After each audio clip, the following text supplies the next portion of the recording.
后来乡亲啊，有一种侵伪影片是假造的影片，但是造假有够真的真，互人看袂出真假。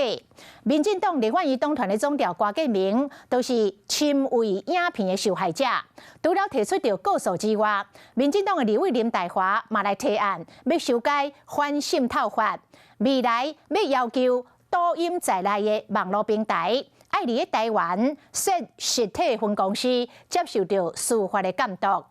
国民党的立委陈玉珍认为，这念到重点咯。若要防堵这假影片，应该是为刑法来出卡手。民进党让我看到了失望，甚至于绝望。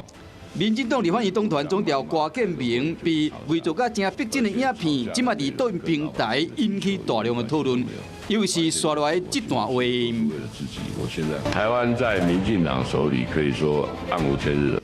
这摆郭总调嘛变成逼真伪造影片的受害者，主动去告以外，即马民进党的立委林大华嘛提案修改反渗透法，新增加落地条款，讲抖音袂当存在。设有分公司或代表处，资本落地。那营运落地，它的资料库一定要在台湾，没有办法同时做到，那就请他下台。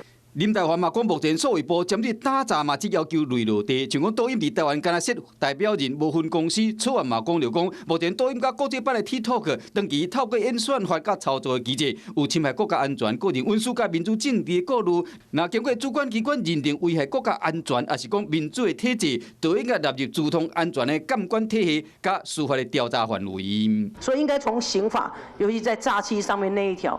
特别的加重而不是加在反渗透法里。他有法人，他有办事处，有实质的营运的人员，不管是我们要一个法律诉讼的一个对象，也能够更为直接。伪造甲真逼真的影片伫网络的世界以假乱真，要安怎有效的监管？条约立委意见无共款，都敢若全力的防止伪造，这是共生。Hello， 我是蒋欣梅。想要抢先掌握最及时的新闻资讯吗？赶快订阅、按赞、开启小铃铛，锁定华视新闻 YouTube 频道。